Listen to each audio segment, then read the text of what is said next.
la resurrección. Y hermanos, hemos terminado de ver el estudio en la primera carta a los Corintios.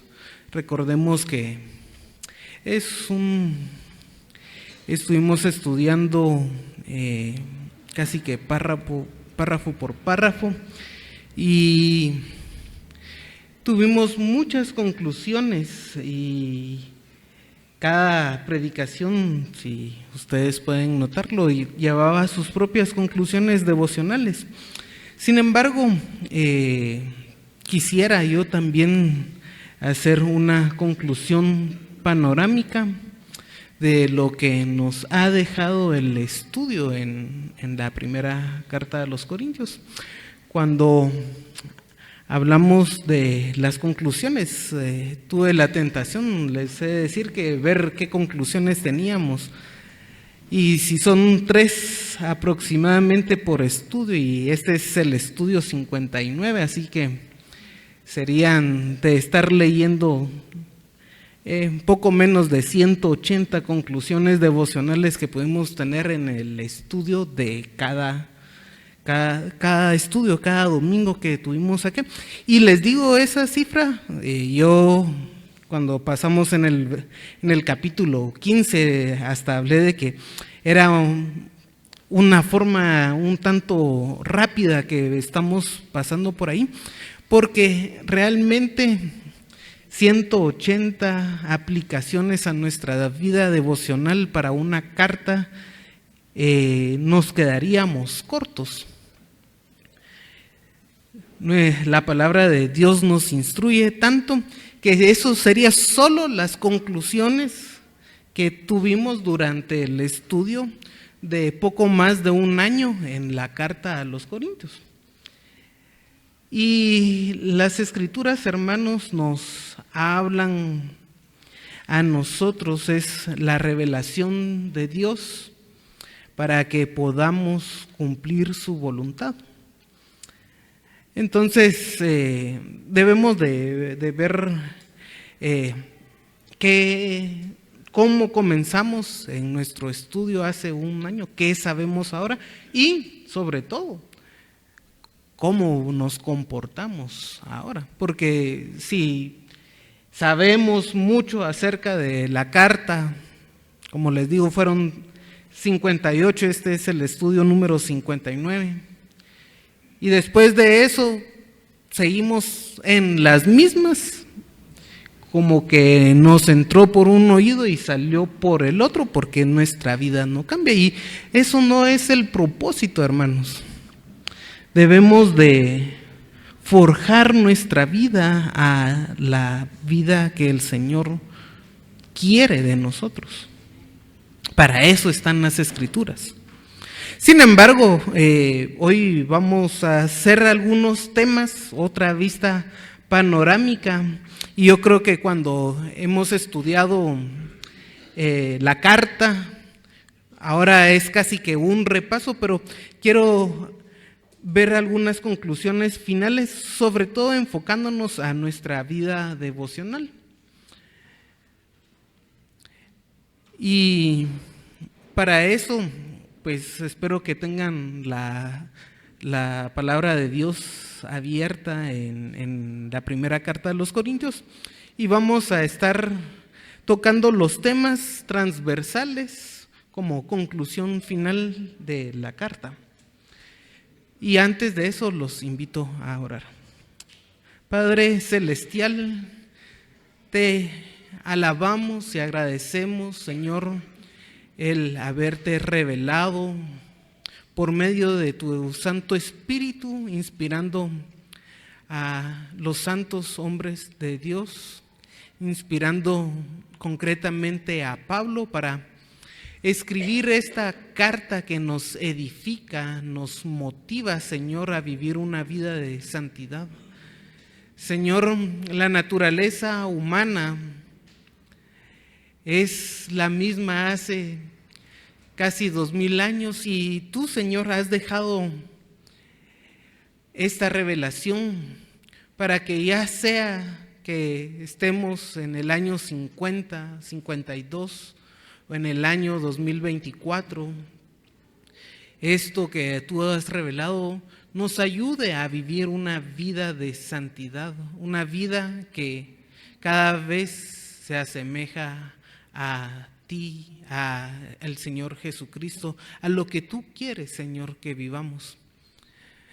Señor, ayúdanos a comprender, ayúdanos a visualizar cada fragmento, Señor, que lo podamos entender, pero también qué es lo que tú has revelado de forma panorámica y todo, Señor, porque te amamos, porque reconocemos que tú eres Dios, tú eres nuestro Señor, nosotros tú esclavos, Señor, y te pedimos que todo lo que hagamos y estudiemos nos ayude a vivir una vida santa, una vida agradable, de olor grato hacia ti todos los días de nuestra vida.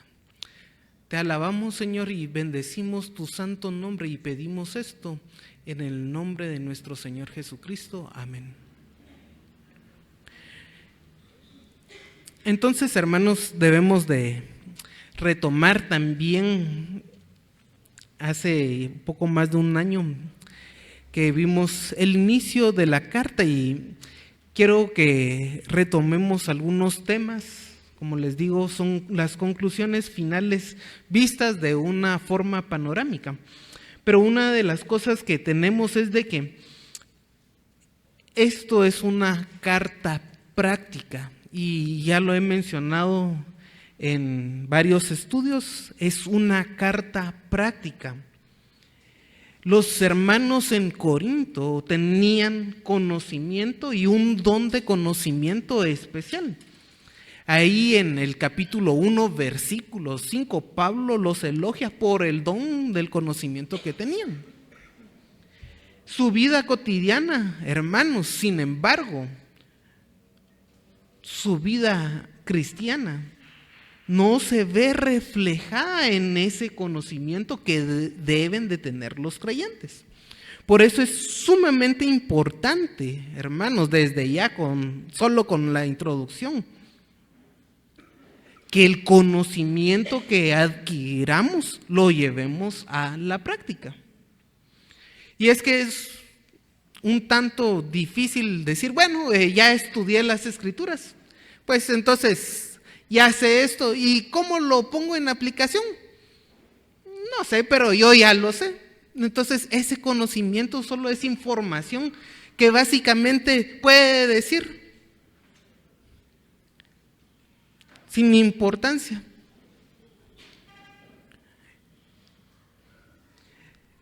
Y es importante, el conocimiento debe ser la base de nuestro actuar. Por eso es importante el conocimiento, pero debemos de ponerlo en práctica. Si venimos a la iglesia y escuchamos y decimos, sí, qué bueno, el hermano tiene razón, y salgo y en la esquina voy a decir, qué bonito estuvo el mensaje, pero no va a cambiar mi vida. Entonces, hermanos, vamos a tener mucho conocimiento como los hermanos en Corinto, pero no vamos a tener una práctica cristiana, que es lo que está corrigiendo Pablo acá. Y en ese sentido, hermanos, nuestra fe, la fe cristiana, no es solo un conocimiento, sino debe ser el conocimiento que transforma nuestra vida a vivir una vida santa. No es posible decir, sí, yo conozco, pero yo sé que el Señor dice tal cosa, pero yo vivo como quiero. Eso no está aquí, jamás. ¿Qué sentido tendría escribir, preservar 2000 años las Escrituras para decir, sí, es bonito el conocimiento que está en las Escrituras? El esfuerzo de los traductores de pasar a griego en diferentes versiones, la persecución que recibió la iglesia por eso, para decir, qué bonito el conocimiento, pero yo vivo igual. Una de las cosas impactantes en la historia es justamente la preservación de las Escrituras. Y tenemos en nuestros hombros el peso de la historia cristiana, el esfuerzo que los hermanos han hecho a través de los siglos. Y que nosotros ahora agarramos nuestro teléfono y tenemos 20 versiones de la Biblia. Y qué bonito, pero 20 versiones que jamás leemos. Y entonces, ¿cómo vamos a transformar nuestra vida? Pablo habla de, por ejemplo, ser promiscuo, libertino, celoso, iracundo, pleitista. Y decir, sí, él dice que no hay que ser pleitista, pero yo voy a seguir haciendo pleito. No, hermanos. Y es una carta práctica. La carta espera el crecimiento en la vida práctica de los hermanos en Corintio y Pablo les está dando correcciones.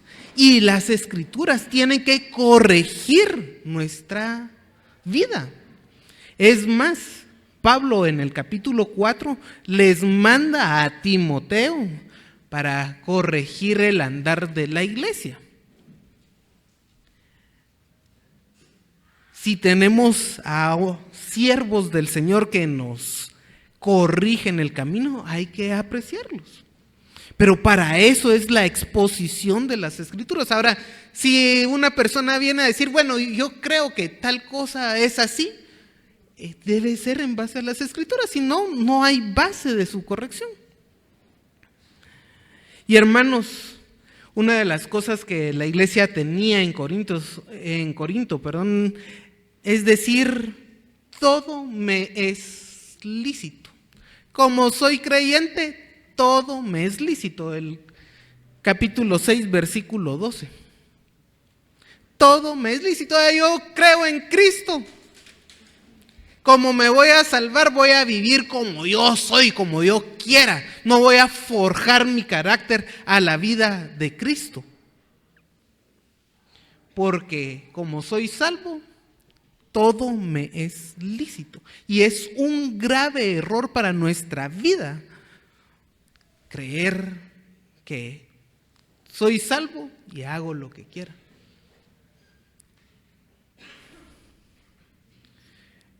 El conocimiento, hermanos, nos debe de transformar nuestra manera de vivir. Y otra cosa con respecto al conocimiento que tenemos acá es que nos menciona que la ignorancia tampoco es algo que nos ayuda a vivir en santidad. Y voy a decir que la ignorancia tampoco es excusa para vivir una vida pecaminosa. Por eso es de que debemos esforzarnos en aprender y adquirir conocimiento, pero un conocimiento que transforme nuestras vidas. Cuando observamos la ignorancia, una de las cosas que podemos ver es de que si ignoramos, sobre todo si ignoramos nuestros pecados, no nos ayuda a distinguir el pecado. Nos decimos, como eso es normal en la vida cotidiana acá. Yo en vez de vivir una vida como cristiano, me voy a hacer al mundo. Por ignorante es muy posible. No distinguimos nuestros pecados y llegamos a tolerarlos. Ignorar también implica no comprender la fe y por lo tanto mucho menos defender la fe.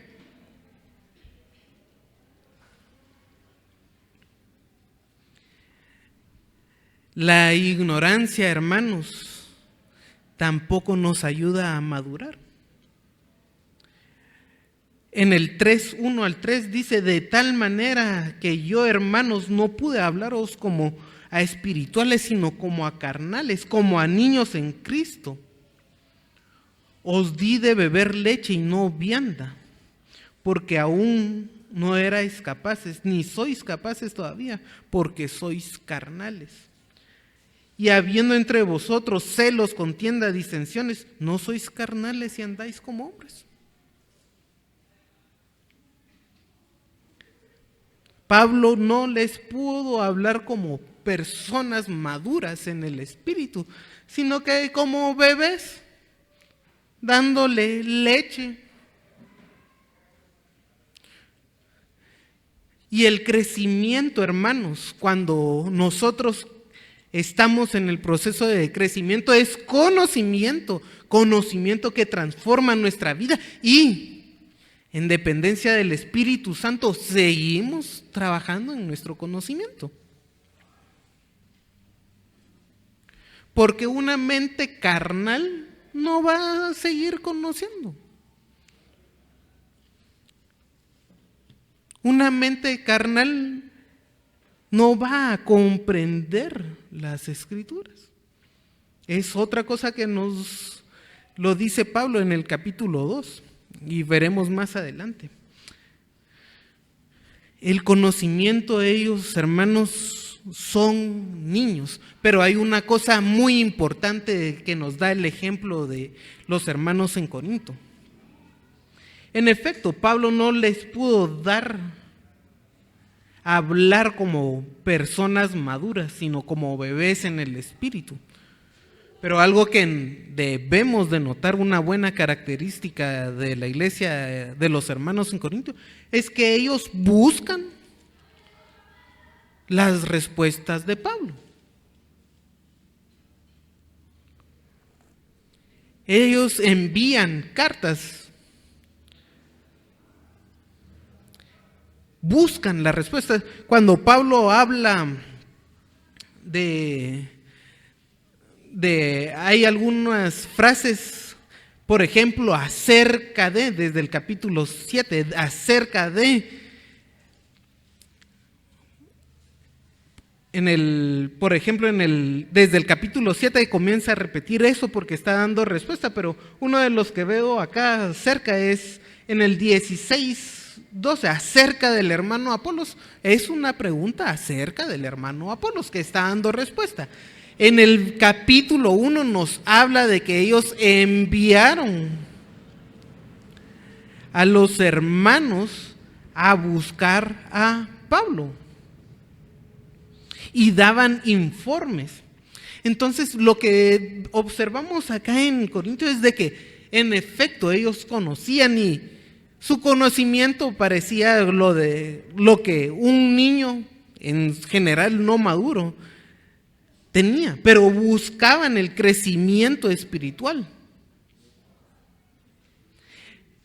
Los hermanos hacen el esfuerzo, pese al conocimiento que tenían, para poner en práctica la vida cristiana. Buscan información. Es un buen ejemplo, hermanos. ¿Cuánto buscamos de información para nuestra vida espiritual? Y algo que hay que observar es de que el conocimiento no es para vanagloria, que es uno de los problemas que tiene la carta los hermanos en Corinto. Las Escrituras son revelación del Espíritu Santo, de las profundidades de Dios el Padre. Y el Espíritu Santo no solo las revela, sino nos ayuda a comprender.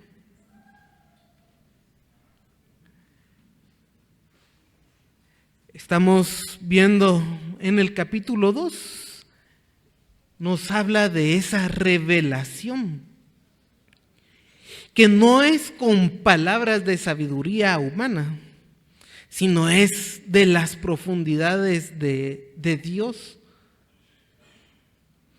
cosas que ojo no oyó ni oído oyó, ni han subido en el corazón del hombre, son las que Dios ha preparado para los que le aman. 2:9. Es revelación de Dios y nos ayuda a comprender, pues el capítulo 2 termina que el hombre natural no percibe las cosas que son del Espíritu. En cambio, el espiritual juzga todas.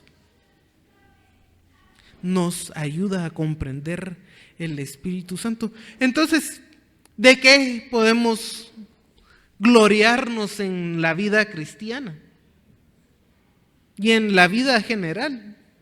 De nada, hermanos.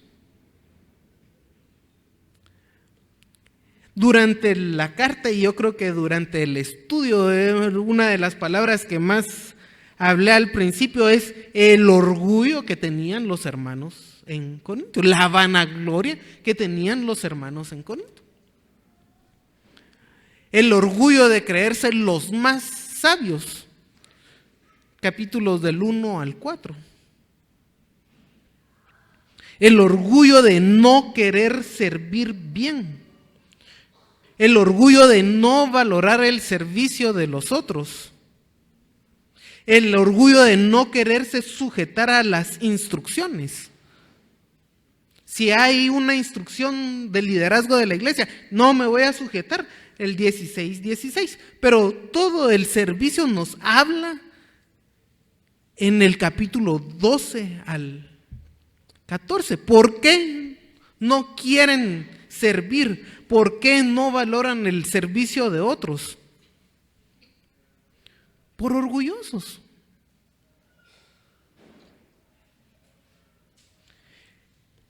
Y el orgullo también es una tolerancia al pecado.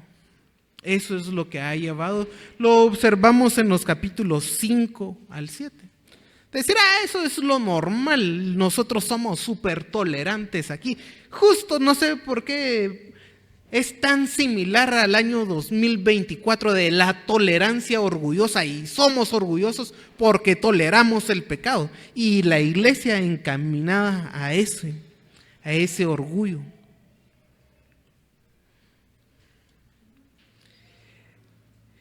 Y desde un principio nos habla, hermanos, de que nosotros no tenemos posibilidad de vanagloria en nada, de enorgullecernos.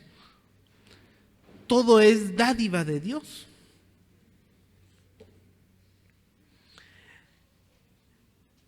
En el capítulo 1, del 26 al 29 nos dice, pues mirad, hermanos, vuestra vocación, que sois muchos sabios no sois muchos sabios según la carne, ni muchos poderosos, ni muchos nobles, sino que lo necio del mundo escogió Dios para avergonzar a lo fuerte, y lo vil del mundo y lo menospreciado escogió Dios, y lo que no es, para deshacer lo que es, a fin de que nadie se jacte en su presencia. Hemos estudiado este versículo, pero hermanos, si Dios lo tiene en la iglesia, no es porque usted sea el merecedor de las misericordias de Dios.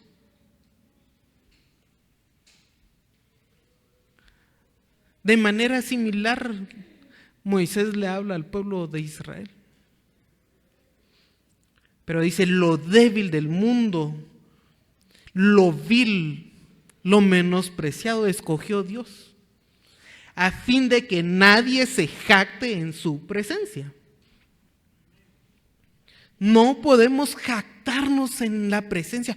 Yo soy el siervo de Dios. A ver, por favor, cuando caminen, tírenme rosas para no pisar el piso. Que nadie se jacte en su presencia. Y el lenguaje que utiliza de cómo es que somos nosotros, hermanos, queda mucho más claro. En muchos pasajes se repite ser esclavo. Ahí en nuestras traducciones dice siervo, pero la palabra adecuada es esclavo de Jesucristo. También habla de un servidor, y cuando usa la palabra servidor, la versión 60, hay dos palabras. Uno es diácono, como lo usa en el 3:5.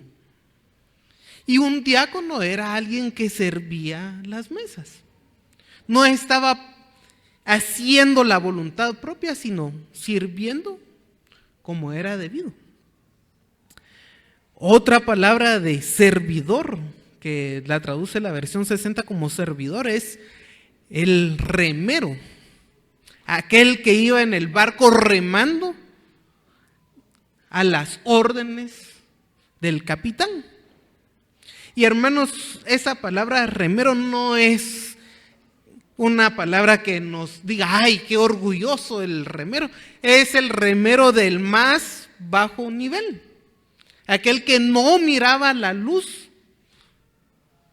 Estaban encadenados en una situación que ahora nos diremos, es inhumana la situación en que estaban ellos. Y eso es lo que dice que somos nosotros.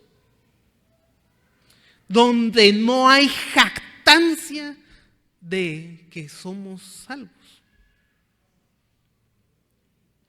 No son títulos para vanagloria. Y el último que usa es el administrador, justamente ahí en el 4:1, que nos habla de aquel mayordomo.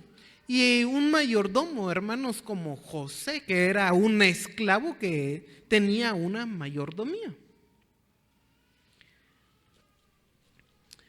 Todos estos títulos, hermanos, de ser esclavo, de ser el mesero, de ser el remero, de ser un mayordomo, no son títulos de vanagloria. Pero si me preguntan a mí, es una bendición ser el remero en el barco del Señor.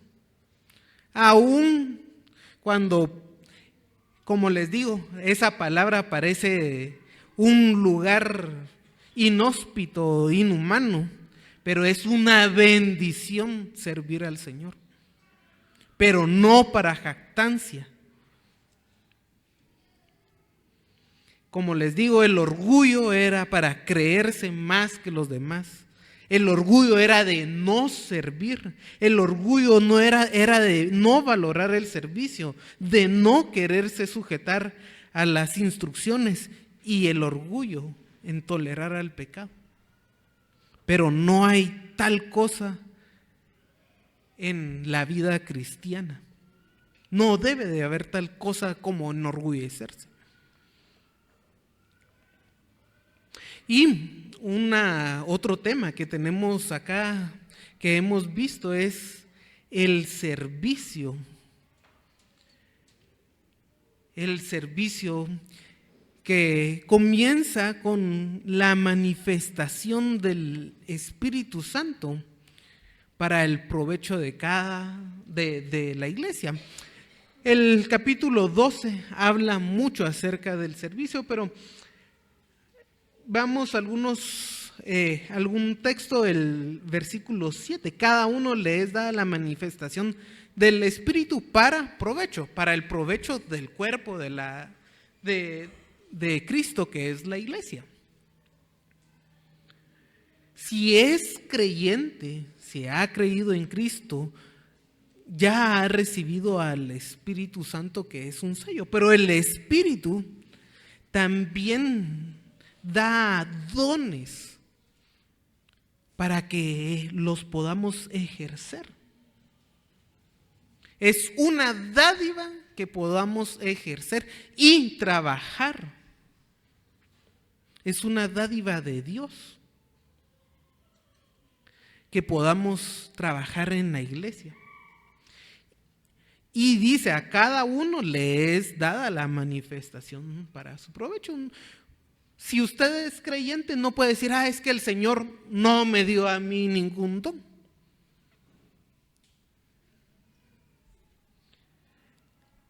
Pero quizá debe de buscar cuál es su don. En eso podemos tener excusa, pero no decir, mi don es mandar a los demás.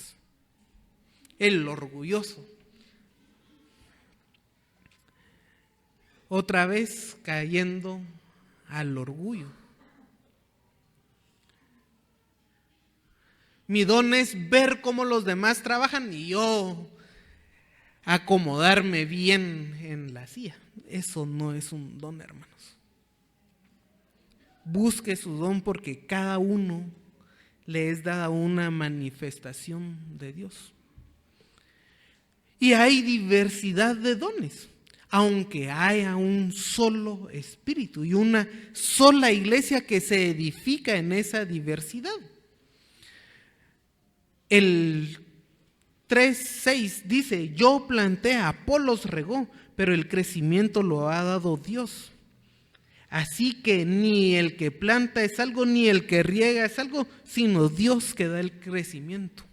Aun cuando tenemos los dones de Dios, esa manifestación, y que es diversa y debe ser diversa para que como cuerpo podamos edificarnos, servirnos mutuamente. Dice, yo planté, Apolos regó, hizo otra cosa en la iglesia, pero aún con los dones que tiene Pablo, con el don que tiene Apolos, el que da el crecimiento es Dios. Y por eso no hay orgullo en absoluto de nosotros como siervos. Ni el que planta es algo, ni el que riega es algo, sino Dios que da el crecimiento. Ser siervo, hermanos, implica hacer la voluntad de Dios. Recordemos, es ser esclavo, ser remero, administrador. Y por cierto, Segunda de Corintios nos habla de ser embajador. Hay un embajador, sí es alguien eminente. Y yo creo que les gusta mencionar de ser embajador porque ¿quién quiere ser esclavo?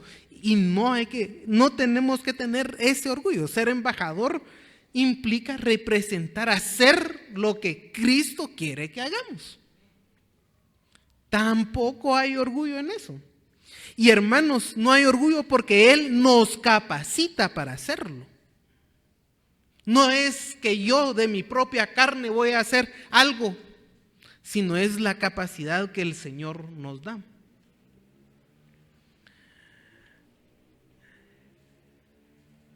Y hermanos, el servicio a Dios, cuando es hecho, debe de reflejar el fruto del Espíritu, que es amor.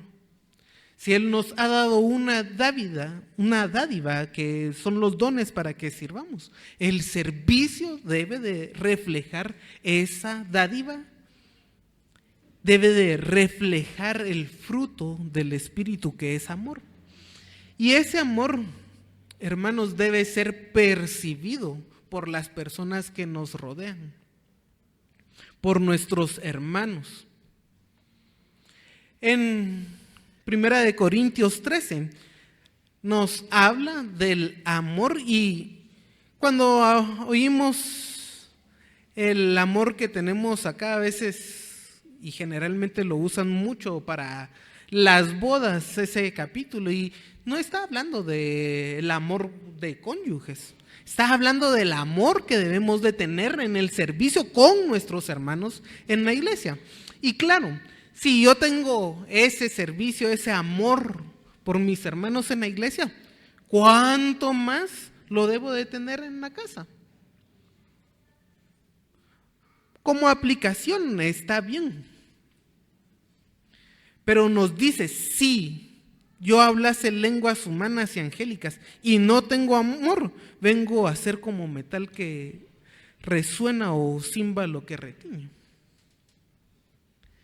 Aún con los dones más extraordinarios y no tengo amor, nada soy. Si hago todas las cosas sin amor, de nada me sirve. Dice, si yo repartiese todos mis bienes para dar de comer a los pobres, y si entregase mi cuerpo para ser quemado y no tengo amor, de nada me sirve. El versículo 4 del capítulo 13. Entonces, en general, el servicio debe de verse reflejado con amor, y amor que se percibe, hermanos, en la iglesia. Si no, lo que estamos haciendo es algo en nuestra carne. Y voy a decir, hermanos, y si no hago nada, porque entonces mucho menos. Si lo que hace lo hace mal, de nada le sirve. Pero y si no hace nada, mucho menos va a tener algo. Y hermanos, todo lo que hagamos en esta vida va a tener su recompensa. Pero el capítulo 3 nos habla del hacer en la iglesia. Cuando dice, yo planté, Apolos regó, está hablando del trabajo en la iglesia. Pero dice el versículo 8 que cada uno recibirá conforme a su labor. El que planta y el que riega son una misma cosa, aunque cada uno recibirá su recompensa conforme a su labor. ¿De qué recompensa nos está hablando? En el tribunal de Cristo. Cada obra que hace será manifiesta. Y si no hace nada, igual será manifiesto. Pero es importante observar el servicio en la iglesia, que es el tema que está tratando en Corinto. En la primera carta a los Corintios está hablando del servicio en la iglesia. Y como les digo, lo podemos aplicar a más áreas de nuestra vida, pero está hablando del servicio en la iglesia. Si no tenemos amor, hacemos las cosas sin amor, sin dar el fruto del Espíritu, entonces lo que tenemos es madera, heno y hojarasca, que al ser probados por el fuego no va a quedar nada. Sin embargo, el verdadero o el buen trabajo en el ministerio, eso es recompensado con oro, plata y piedras preciosas. Y hermanos, cuando está hablando de oro, plata y piedras preciosas que se van a probar, ese oro y esas platas es para la gloria de Dios, no para nuestra vanagloria.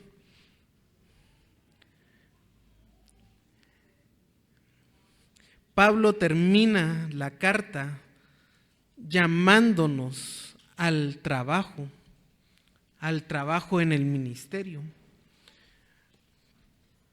Nos dice que nos debemos portar varonilmente, ser valientes, ser esforzados, y que todas nuestras cosas sean hechas con amor.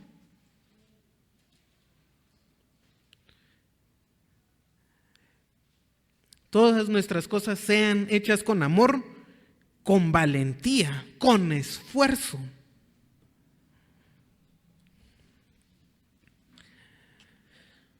Otro tema que encontramos, que estudiamos, es acerca del testimonio cristiano.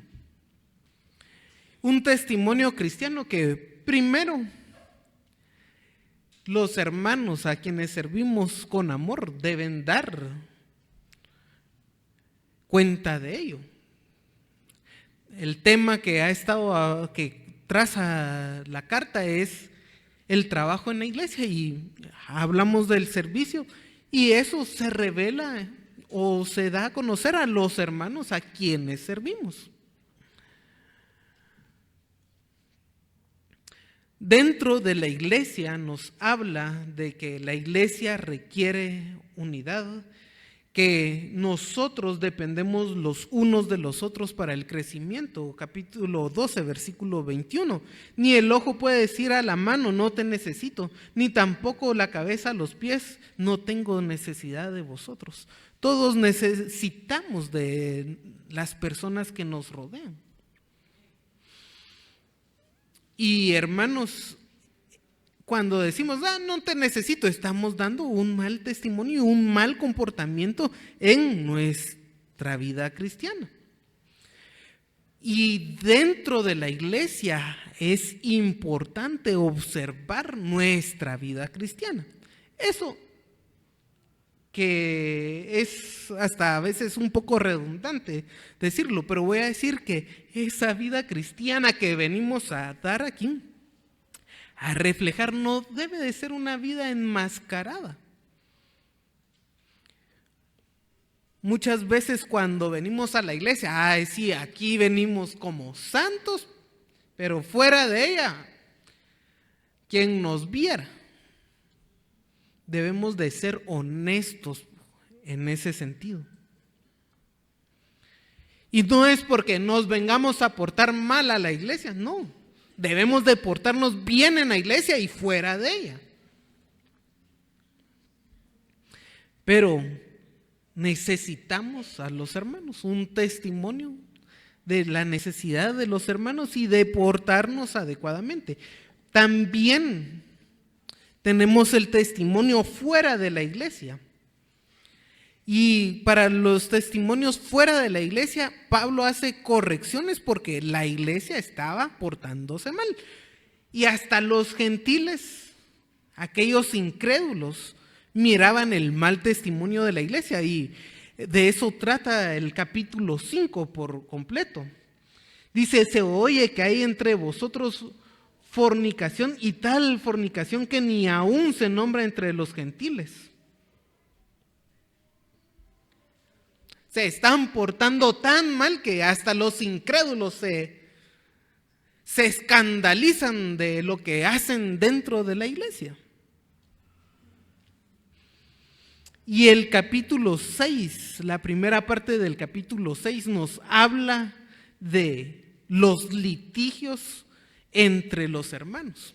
Aquellas cosas que podríamos arreglarlas hablando, vámonos a los tribunales civiles para aclararlo. Mal testimonio. El testimonio en cosas que pueden ser culturales como la vestimenta que encontramos en el capítulo 11. Un mal testimonio a la sociedad que está en el capítulo 11 y en ese sentido es conforme a la vestimenta. Un testimonio que damos mal al hermano débil. Aquello que no es pecado, pero tal vez alguien en su conciencia cree que es pecado y a nosotros qué nos importa, y hacemos caer en pecado a un hermano que es débil en la fe. Y es parte de nuestro testimonio cristiano el no ser piedra de tropiezo para estas personas.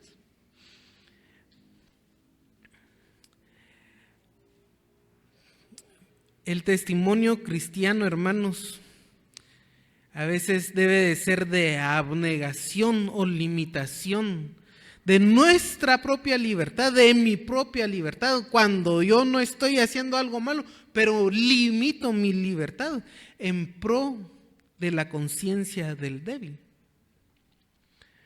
En el capítulo 9, Pablo se pone de ejemplo de cómo se limita esa libertad. Pablo era apóstol, era libre, y lo que nos dice es de que no le pide nada a la iglesia en Corinto en cuanto al derecho que tenía él de ser mantenido por ellos para no ser piedra de tropiezo. Y La pregunta es, ¿era malo que Pablo recibiera ya ofrendas de la iglesia en Corinto? No.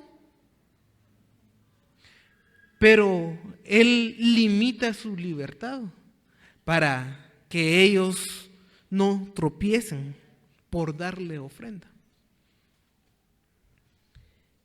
Y como hemos visto en nuestro último estudio, le dieron ofrenda y por eso tuvieron problemas con él.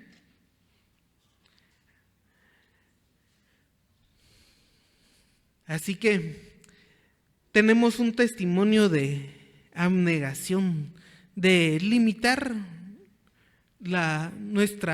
nuestro propio actuar por amor a nuestros hermanos.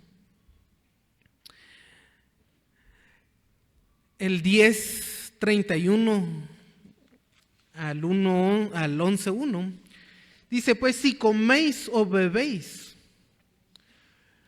o hacéis otra cosa, hacedlo todo para la gloria de Dios. No seáis tropiezo ni a judíos, ni a gentiles, ni a la iglesia, como también yo en todas cosas agrado a todos, no procurando mi propio beneficio, sino el beneficio de muchos, para que sean salvos. Sed imitadores de mí, así como yo de Cristo.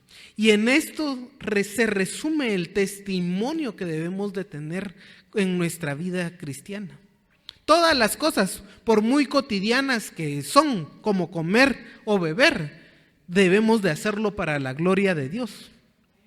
No ser tropiezo ni para judíos, ni para gentiles, ni para nadie, ni para la iglesia. Y aún limitar nuestra libertad para no ser tropiezo.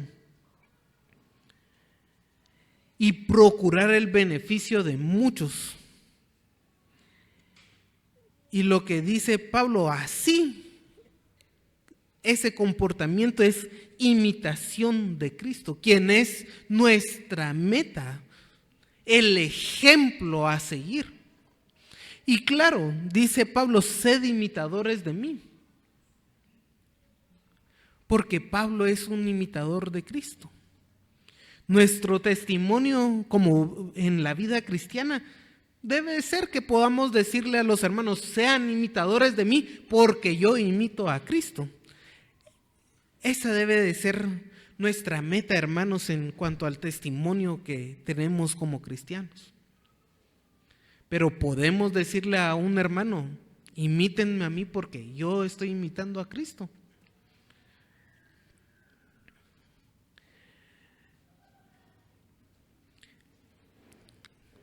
Para ir terminando, quiero que brevemente, casi que enlistar, porque el tiempo se nos ha ido, algunas cosas que nos habla la carta a los Corintios de la Trinidad.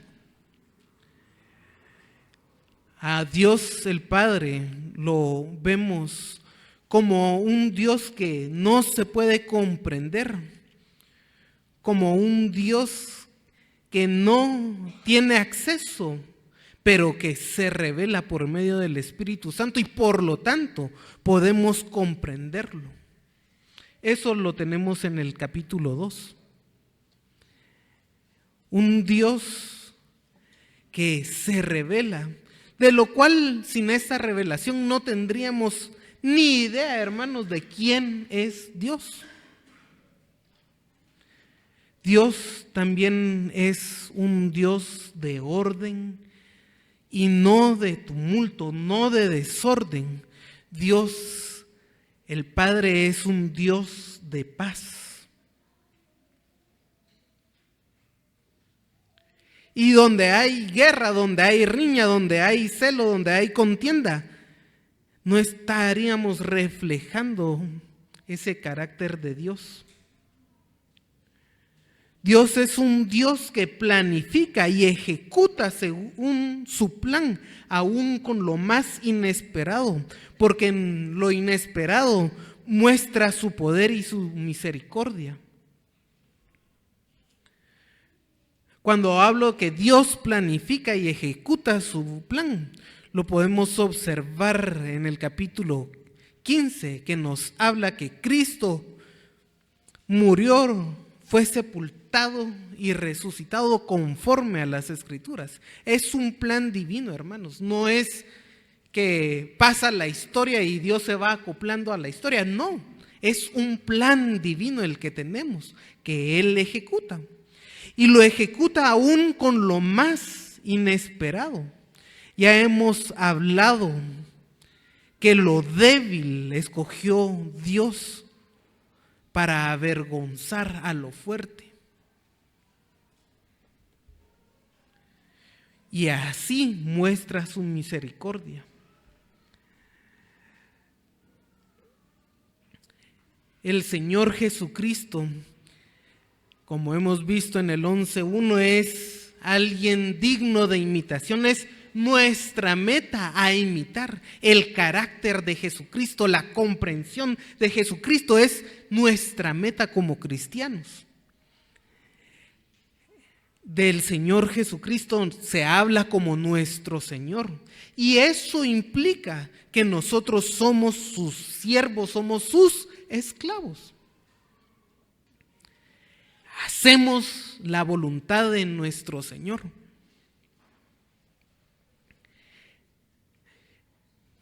Por su vida y su muerte y su resurrección, Él lleva a cabo la obra de la justificación y por Él se redime la raza humana.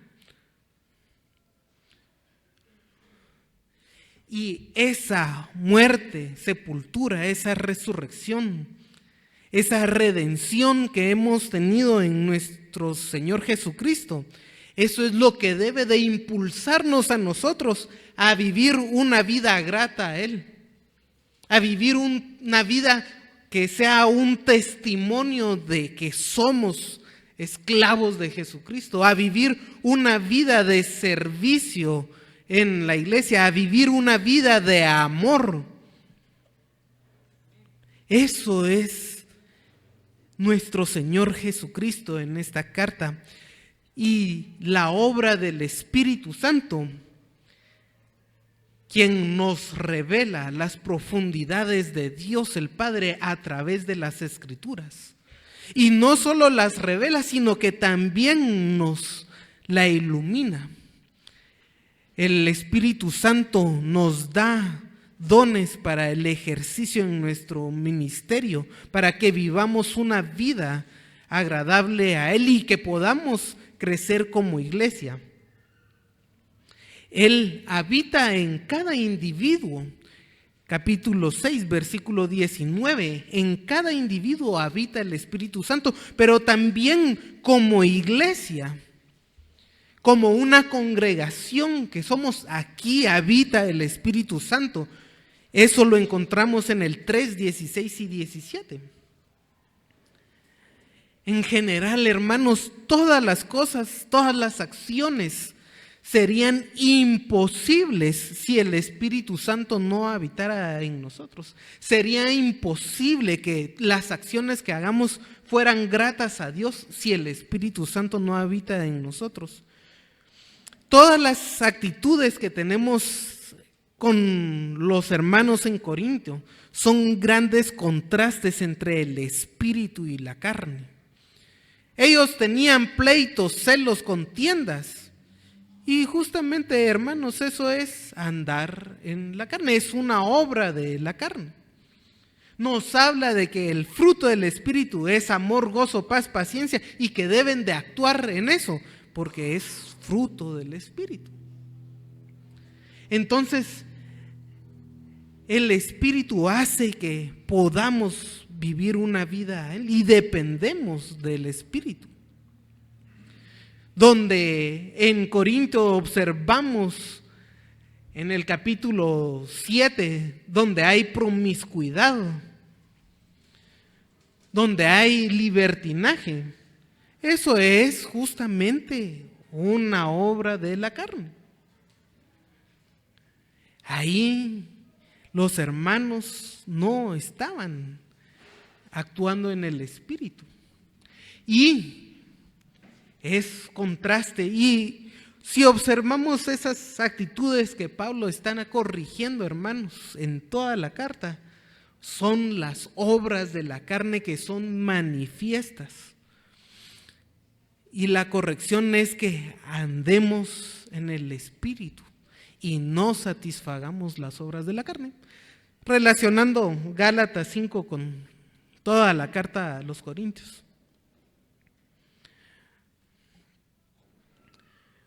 Quiero terminar dando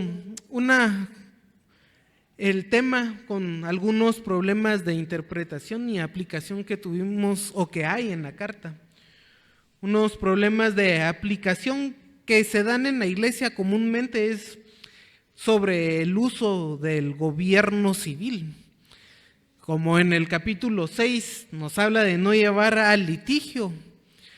Entonces pareciera que el cristiano no puede hacer uso de la justicia civil. Y hermanos, en ese sentido es muy importante ver el contexto de Corinto, porque está hablando de que si lo resolvemos entre nosotros, ¿para qué llevarnos a tribunales?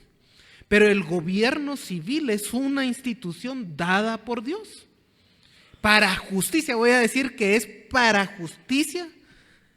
El gobierno civil no es para andar, como dicen ahora, justicia social. Esa cosa es una mentalidad diferente a la justicia que se está hablando acá. No, el gobierno no es para estar repartiendo riqueza ni nada, sino para cuidar la vida en cuanto a que alguien amenaza mi vida, dar justicia. Eso es para el gobierno. Y si no puedo utilizar el gobierno, si yo tengo un problema, puedo acudir al gobierno. Si no hay algún intermediario que pueda ayudar a resolver mi problema, hay juzgados de paz, pero hay juzgados penales. Para eso está el gobierno. No es de que el cristiano no pueda usar instancias penales, pero se ha malinterpretado el capítulo 6 para prohibir eso. El actuar del hermano débil también ha sido otro problema que ha tenido la iglesia. Y que la idea de actuar contra el hermano débil es de suponer que él se va a ofender de tal cosa y por eso no hacer mi vida. A veces que no sabemos que alguien se ofende, no sé, yo pongo el ejemplo de mi corbata azul. Ay, alguien se ofende porque él vivía en una secta donde todos usaban corbata azul. Entonces si viene a la iglesia y me ve con corbata azul, se va a ofender. Y yo, si sé que lo ofende, no uso corbata azul. Pero tampoco voy a estar adivinando qué ofende y qué no ofende al hermano. Por eso es importante hablar en los hermanos. Si algo me ofende, entonces puedo hablar con los hermanos, con el hermano que me ofende. Y entonces el hermano ya se puede limitar de su libertad. Hasta que el hermano, claro, crezca, porque tampoco hay que dejarlo en la debilidad toda su vida. Los dones espirituales y la cesación. Tenemos que esta iglesia siempre ha sido cesacionista, es decir, esos dones milagrosos han parado su uso. Eso es lo que nosotros sostenemos y hay algunos otros que no interpretan ese pasaje en el capítulo 13 y 14 como la cesación de los dones. Y claro está, yo siempre pongo la idea de que si no han cesado, entonces debería de verse en la realidad, porque no puede haber una verdad a medias con Dios, hermanos. Dios no es un Dios de verdades a medias. Si están, debería de poderse comprobar. Pero es un problema de interpretación. Y otro problema de interpretación es decir que Pablo era un machista por ver el atavío de la mujer, por ver el don de lenguas que está en el capítulo 11, el atavío de la mujer, y en el 14, decir, Pablo era un sexista, un feminista, un misógino, y entonces no quería a las mujeres. Y hay personas que dicen, usted lea a Pablo ahí y haga todo lo contrario, que porque Pablo escribió para su época del año 50, pero estamos en el 2024. Pablo, hermanos, hemos visto en el capítulo 7 que él valoraba mucho la mujer, donde en la cultura de Corintio la mujer era un utensilio sexual. Pablo les da derecho, no pueden decir que era un machista loco de su época. Pero es más, esa idea de que la interpretación estaba por el año 50, era un hijo de su época, y hagamos todo lo contrario. A quien realmente ataca a ese argumento es al Espíritu Santo, que fue incapaz de inspirar a Pablo para que la Biblia perdurara. Esos son algunos problemas que tuvimos y que los recuerdo, pero en general, concluyendo, lo que nos muestra para nosotros es la dependencia que tenemos de Dios. Dependemos nuestro conocimiento de que Él se revele y que nos ayude a comprenderlo. Nuestro testimonio con el mundo depende de Dios. Nuestro testimonio interno con la iglesia depende de Dios. Nuestro servicio a nuestros hermanos, a nuestra casa, a nuestra familia, depende de Dios. El cristianismo, hermanos, no es una fe estática. Es una fe que nos llama al movimiento. No es una fe estática, es una fe que nos llama al movimiento. Si estamos parados, hay algo malo en nosotros, pero ese movimiento debe ser con la dependencia de Dios. Si nosotros no crecemos espiritualmente, estamos parados, debemos depender de Dios para el crecimiento espiritual. Si nosotros tenemos un servicio y nunca crece nuestro servicio en la casa y en la iglesia, estamos haciendo algo mal y debemos de depender de Dios para hacer las cosas. Crecer en el conocimiento y ejercer el conocimiento adecuadamente son cosas que nosotros dependemos de Dios. Pero el Señor tampoco nos va a obligar ni a estudiar las Escrituras, ni a ejercer el conocimiento que Él nos ha revelado. Dependemos del Señor, pero el Señor tampoco nos va a obligar a nosotros, hermanos. Y cuando observamos la segunda carta a los Corintios, observamos muchos problemas que Pablo trató y los hermanos en su terquedad no quisieron corregir. Pero vamos a observar la segunda carta a los Corintios después de haber tocado algunos temas en cuanto a nuestra relación, y vamos a dar una vuelta por el Antiguo Testamento y después vamos a regresar a la segunda carta a los Corintios, pero desde ya les anticipo cómo vamos a seguir estudiando las Escrituras. En general, toda la Escritura es inspirada por Dios, hermanos. No debemos de encerrarnos en el Nuevo Testamento, en las cartas paulinas, sino que vamos a estudiar y si Dios nos lo permite y nos da vida, si Él no ha venido, entonces también vamos a seguir cuando regresemos al Nuevo Testamento con la segunda carta. Padre, te adoramos y Señor, nuestro corazón está lleno de gratitud porque Señor, tú te revelas y revelas tu voluntad y revelas cómo es que tú quieres que vivamos. Señor, te agradecemos estos estudios que hemos tenido en la primera carta a los Corintios, Señor. Sabemos que si regresamos y podemos seguir escudriñando más y más profundamente la carta, y vamos a tener otra lección y, Señor, vamos a poder moldear nuestra vida a lo que a ti te guste, imitar al Señor Jesucristo.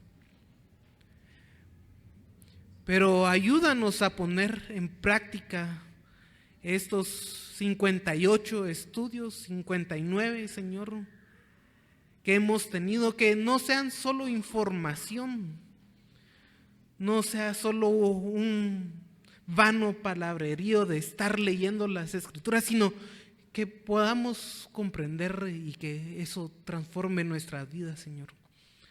La iglesia en Corintio tenía gran conocimiento, pero vivían una vida de niños. Ellos sabían, pero vivían como niños. Y sin embargo buscaron ayuda para crecer. Y Señor, nosotros tenemos ya la dicha de que toda la revelación que tú has dejado, Señor, nos la has dejado en las Escrituras y has preservado también las Escrituras para que podamos acercarnos a ellas y poder ver ahí tu voluntad. Señor, que no se quede solo en un plano intelectual, sino que podamos alabarte, aún con las cosas más cotidianas, con el comer, con el beber, poder adorarte a ti. Y todo lo que hacemos en nuestra casa, en nuestra iglesia, Señor, podamos hacerlo dando un testimonio que el fruto del Espíritu, que es amor, se vea reflejado y que las personas de nuestro alrededor puedan sentir en nuestra vida que damos ese fruto porque tú nos has dado la dicha de tener al Espíritu Santo como sello, como arras de nuestra salvación. Te alabamos, Señor, y pedimos esta bendición acercándonos a ti como Padre omnipotente, como conocedor, como omnisciente, pero también como un Padre misericordioso que nos ha dado a su Hijo, y que todo aquel que en Él cree no se pierde y tiene vida eterna, es justificado, es redimido, es adoptado, y por esa adopción nos acercamos como hijos reverentes ante ti por la obra de Cristo en la cruz, pidiendo esto. Amén.